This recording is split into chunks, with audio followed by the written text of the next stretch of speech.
One day, Jesus was teaching by Lake Galilee, and more people wanted to listen to him.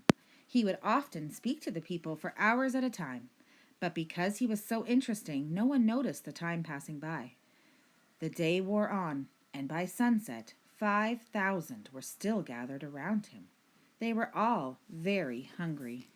The disciples were themselves feeling tired. Please send the people away, they begged Jesus. Tell them to walk to the farms and villages to find food.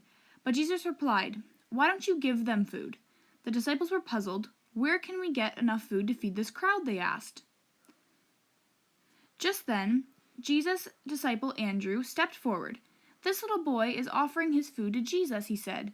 He has 5 barley loaves and 2 fishes, but that is certainly not enough to feed all these people.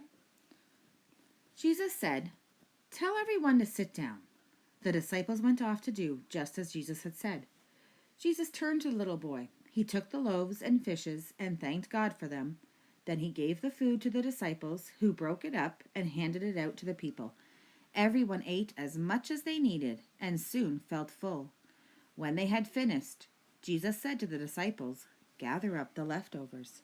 To their surprise, the disciples gathered up 12 baskets of leftover food.